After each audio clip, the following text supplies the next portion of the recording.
जय श्री राम। आपका बहुत बहुत स्वागत है।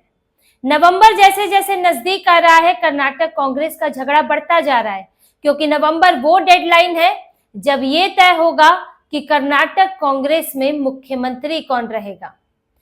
ढाई ढाई साल का फॉर्मूला, और वो 2.5 साल पूरे हो रहे हैं नवंबर में। कैबिनेट रिशफल भी होना है, तो कैबिनेट रिशफल में मंत्री ही बदलेंगे कि मुख्यमंत्री भी बदलेंगे, डीके शिव कुमार सीएम बनेंगे या सिद्धारमैया ही रहेंगे, ये तय होने वाला है। इसीलिए नवंबर के नजदीक आते आते लड़ाई और बढ़ गई है, लड़ाई तेज हो गई है, और दोनों तरफ के मंत्री, दोनों तरफ के नेता ये अपना अपना दावा कर रहे हैं कि हमारा नेता ही मुख्यमंत्री बनेगा, और साथ ही करप्शन के आरोप लग रहे हैं। साथ ही महत्वपूर्ण पदों पर अपने अपने लोगों को बिठाने की होड़ भी चल पड़ी है। कर्नाटक कांग्रेस में इस वक्त क्या हो रहा है, नवंबर आने से 1 महीना पहले, इस सब पर हम बात करेंगे।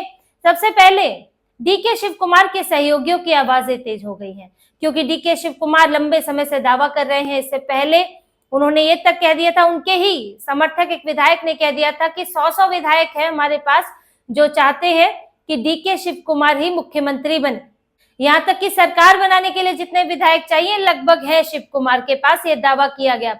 वीरप्पा मोइली उन्होंने तक कहा, कांग्रेस के ही पूर्व वरिष्ठ नेता है, कि डीके शिव कुमार को मुख्यमंत्री बनाने का सही समय आ गया है। अब इसके बाद ये चर्चाएं बीच में कुछ वक्त के लिए शांत हो गई थी, लेकिन अभी फिर से इनके एक नेता है, इनके पूर्व सांसद और वरिष्ठ नेता है शिवरामे गौड़ा। वो मंडिया जिले में थे और उन्होंने मीडिया से बात करते हुए डीके शिव कुमार के सीएम बनने को लेकर बहुत बड़ी बातें कही। उन्होंने कहा कि नवंबर में ये लगभग तय है कि डीके शिव कुमार ही मुख्यमंत्री बनेंगे, और आला कमान इसका फैसला लेगा। और आला कमान अभी दोनों के बीच में, सिद्धारमैया और शिव कुमार के बीच में संतुलन बना रहा है, लेकिन कड़ी मेहनत का फल जरूर मिलेगा। और हमें इसकी सूचना भी मिली है कि नवंबर में सीएम बदलने वाला है। पूरी तरह से उन्होंने डीके शिव कुमार को आने वाला मुख्यमंत्री घोषित कर दिया। और ये एक अकेली आवाज नहीं है, शिव कुमार के खेमे के दूसरे नेता भी समय समय पर ये बात बोल रहे हैं। और शिव कुमार खुद वो रिशफल नहीं चाहते, क्योंकि अगर रिशफल होके सब मंत्री बदल गए तो चीजें सेटल हो जाएंगी। सिद्धारमैया नहीं बदले तो फिर बाद में बदलना बड़ा मुश्किल होगा। डीके शिव कुमार भी बार बार रिशफल के विरोध में है, इसके विरोध में ही बोल रहे हैं, और वो रिशफल से ज्यादा उनका कहना है कि मुख्यमंत्री बदले, मेरा समय आ गया है, मुझे मुख्यमंत्री बनाएं। कई मामलों में सिद्धारमैया को सीधे सीधे चुनौती भी उनसे मिलती है, चाहे वो कास्ट सर्वे हो, जिसको लेकर सिद्धारमैया जितने ही उत्सुक थे, डीके शिव कुमार उतने उत्सुक नहीं थे। पिछले सर्वे में भी सिद्धारमैया वोकालिगा और लिंगायत दोनों के विलन बन गए, लेकिन डीके शिव कुमार दोनों के प्रिय बनकर निकले। दोनों तरफ से वो संतुलन बनाने की कोशिश कर रहे थे। तो यहाँ पर डीके शिव कुमार अपना पूरी तरह से प्रेशर बना रहे हैं, लेकिन सिद्धारमैया के सहयोगी भी हैं। कर्नाटक में हाउसिंग एंड वक्फ मिनिस्टर जमीर अहमद, उन्होंने सिद्धारमैया के लिए दावा किया कि पूरे बचे हुए 2.5 साल में सिद्धारमैया ही मुख्यमंत्री रहने वाले हैं, कोई बदलने का सवाल ही नहीं उठता। और इस बीच में सिद्धारमैया ने भी अपनी गोटियां चलनी शुरू कर दी हैं। देखिए, जो अपने अपने खेमे के इनके विधायक हैं, सांसद हैं, पूर्व सांसद हैं, वो तो अपनी अपनी तरफ से लॉबी कर ही रहे हैं, सब अपने समर्थकों को आगे कर रहे हैं। कोई ना तो शिव कुमार अपने लिए डायरेक्ट बोल रहे हैं, ना सिद्धारमैया बोल रहे हैं, सब कह रहे हैं आला कमान का फैसला होगा, लेकिन अपने समर्थक आगे कर रखे हैं। अब यहाँ पर इस बीच में देखिए सिद्धारमैया ने क्या करना शुरू किया।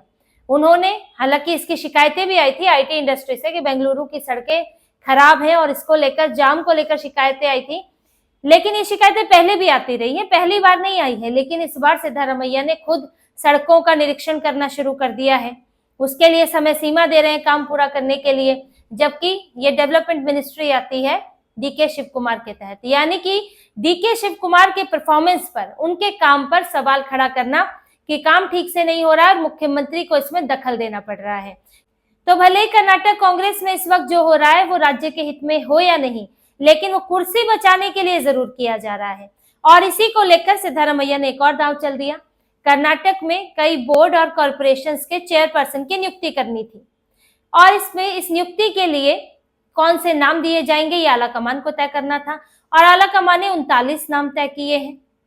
अब इस पर लंबे समय से देखिए नियुक्तियां हो नहीं रही थी, जिसके कारण कांग्रेस के नेताओं में खलबली थी कि हमें मिलेगा या नहीं मिलेगा, क्योंकि कैबिनेट मंत्री के दर्जे का पद होता है। भले ही आप मंत्री नहीं है, लेकिन इन बोर्ड्स और कॉर्पोरेशंस के चेयरपर्सन है, तो आपको कैबिनेट मंत्री का दर्जा मिलेगा, उसी के बराबर की सुविधाएं मिलेंगी।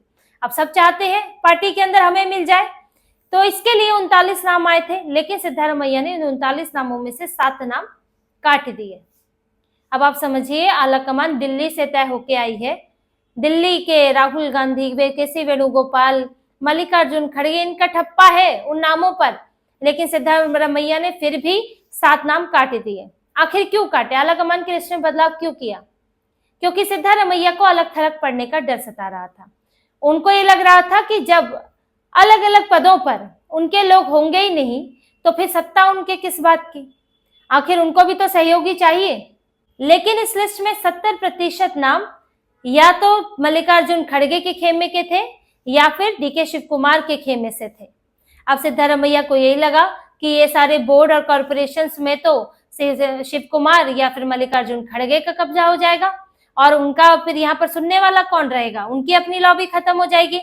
और देखिए, मल्लिकार्जुन खड़गे के बेटे प्रियांक खड़गे, वो भी कर्नाटक सरकार में है, उनकी तो पूरी राजनीति पड़ी है। जो खड़गे हैं वो तो बन गए हैं अध्यक्ष, अभी उनकी तबीयत भी ठीक नहीं है, अभी एडमिट हुए हैं, लेकिन उनके बेटे का तो भविष्य बाकी है राजनीति में, तो वो भी अपनी चीजों को ध्यान रखते हुए कुछ कर रहे हैं। और डीके शिव कुमार का भी इन्फ्लुएंस था, तो इसलिए सिद्धारमैया ने 7 नाम बाहर किए। अब 7 नाम वो आएंगे जो कि सिद्धारमैया चाहते हैं।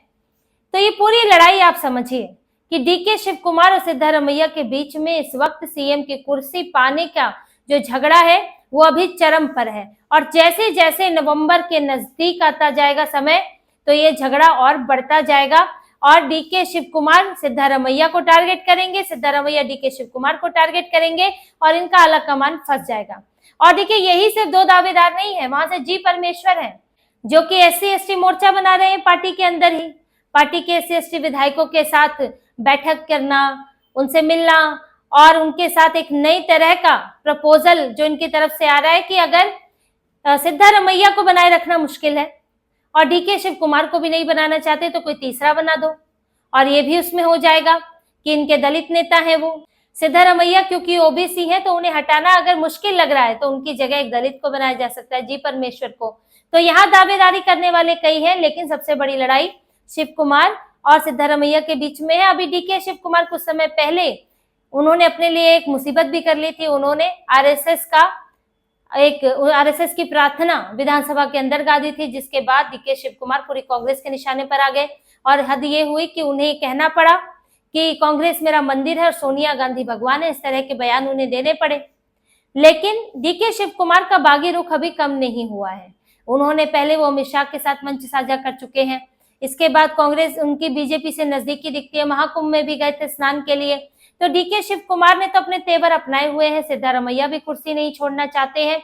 और इस सब के बीच में देखिए, इनकी सरकार पर सवाल भी उठ रहे हैं। पहले इनकी सरकार, अभी ये जो उन्होंने सर्वे कराया है जिसमें इन्होंने हिंदू जातियों के ईसाई जातियां बना दिया था, लिंगायत ईसाई, वोकालिगा ईसाई, ये सब चीजें इन्होंने बना दी थी। इस सर्वे को लेकर कई सवाल उठे, जिसके बाद उन्हें ये हिंदू जातियों को ईसाई बनाने वाला कॉलम वापस लेना पड़ा। लेकिन इसके बाद इनकी पार्टी पर भ्रष्टाचार के आरोप लग गए। कर्नाटका स्टेट्स कॉन्ट्रैक्टर्स एसोसिएशन, उन्होंने सीएम सिद्धारमैया को चिट्ठी लिखी है और ये साफ कहा है कि आपके कई विभागों में कमीशन 2 गुना हो गया है। कोई भी काम कराने के लिए हमें भर भर कर कमीशन देना पड़ता है। 40% की सरकार नाम दिया है, ATM सरकार नाम दिया है, और कॉन्ट्रैक्टर्स ने अपनी परेशानी बताई है कि हमें पहले जब बीजेपी सत्ता में थी, तो आप कहते थे कि हम आकर ये कमीशन कल्चर खत्म करेंगे, हम आकर भ्रष्टाचार खत्म करेंगे, लेकिन कम से कम आपके 8 डिपार्टमेंट ऐसे हैं जिनमें धड़ल्ले से ये कमीशन चल रहा है, जो कि 2 गुना हो गया है और हमारे लिए काम करना मुश्किल हो गया है। तो ये भ्रष्टाचार के मामले भी निकल कर आने लगे हैं। अंदरूनी लड़ाइयां भी चल रही हैं पार्टी के अंदर। 2 बड़े नेता, प्रदेश अध्यक्ष और सीएम खुद लड़े हुए हैं। तो कर्नाटक कांग्रेस इस वक्त बड़े ही कमजोर हालात में है। संगठन अंदर से हिला हुआ है, नेताओं के बीच में झगड़ा चल रहा है, और आगे चलकर अब नवंबर में अगर कोई फैसला नहीं होता है, यानी कि कोई ऐसा फैसला जिस पर दोनों सहमत हो जाए, तो वरना कांग्रेस के लिए मुश्किल खड़ी हो सकती है। जो शिव कुमार है वो तो बड़ा मोर्चा खोल के बैठे हैं, और सिद्धारमैया भी चुप रहने वाले नहीं है। और इस बीच में जब इस समस्या को सुलझाना है तो देखिए कांग्रेस की विडंबना, राहुल गांधी विदेश चले गए हैं, साउथ अमेरिका की यात्रा पर है, कब लौटेंगे पता नहीं, साउथ अमेरिका में ही रहेंगे कि वहां से भी कहीं और चले जाएंगे ये भी पता नहीं, क्योंकि अभी तक तो साउथ अफ्रीका की जानकारी दी गई है। पिछली बार इसे लेकर कांग्रेस की बहुत आलोचना हुई थी कि राहुल गांधी जाते हैं तो कुछ पता नहीं चलता है, लेकिन वो ऐसे समय पे गए हैं जब पार्टी में झगड़ा बढ़ रहा है। यहाँ से इनके अध्यक्ष मल्लिकार्जुन खड़गे, उनकी भी तबीयत खराब हो गई है। तो पार्टी में इस वक्त कर्नाटक कांग्रेस में खासतौर से झगड़े का, तनाव का माहौल है, टकराव का माहौल है और शांत कराने के लिए कोई है ही नहीं। जब पिछली बार की तरह कोई बड़ा हंगामा हो जाएगा कि विधायक ही खुद कह दे कि भाई हम सरकार गिराना चाहते हैं, तब आएगा आलाकमान की तरफ से कोई। जिस तरह से पिछली बार इन्होंने रणदीप सुरजेवाला को भेजा था, आनन फानन में दौड़ते हुए आए थे और सबको शांत कराने की कोशिश कर रहे थे, तो यही स्थितियां इनकी आगे बनने वाली है अगर ये मामला अभी नहीं सुलझा। लेकिन बहुत मुश्किल है, कांग्रेस को एक को चुनना होगा और जिसको वो नहीं चुनेगी वो कांग्रेस के लिए मुसीबत बन सकता है। तो इसी तरह की और खबरें और विश्लेषण आपके लिए लाते रहेंगे। हमसे जुड़े रहिए, सब्सक्राइब कीजिए, कमेंट कीजिए। बहुत बहुत धन्यवाद। जय श्री राम।